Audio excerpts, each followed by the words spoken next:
Gjener 2 dënon me forcë ngjarjen e ndodhur sot në Rjoll, të cilët përbën një akt të rënd dhune ndaj rendit dhe ligjit në Shqipëri.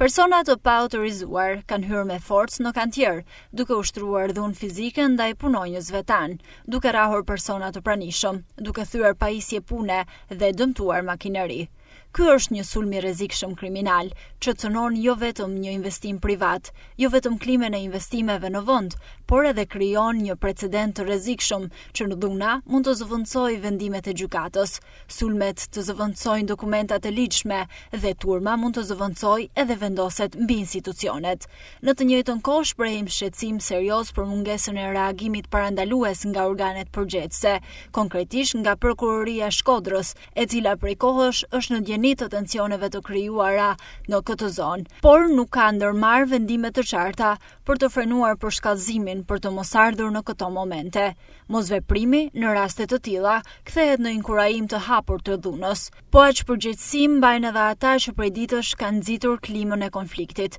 Të ashtu quajtura portale që udhëheqin narrativa të pavërteta për interesa të errta dhe politikanë shëtitës që shfaqen në terren vetëm për të ndezur situatën e konfliktit edhe për të kapitalizuar tensionin për qëllime të tjera. Ne i bëjmë thirrje policisë së shtetit dhe organeve të drejtësisë të veprojnë menjëherë, të identifikojnë autorët, organizatorët dhe nxitësit e kësaj dhune dhe t'i vënë ata përpara përgjegjësisë ligjore, pa asnjë tolerancë. Çdo individ që ka ushtruar dhunë brenda kantierit duhet të përballet me pasoja ligjore menjëherë. I bëjmë thirrje inspektorit të lartë të drejtësisë të vihet menjëherë në lëvizje për të shurtuar veprimet dhe mosveprimet e prokurorëve që kanë nxitur veçgjyqësinë, duke u bërë në një farë mënyre palë me dhunuesit.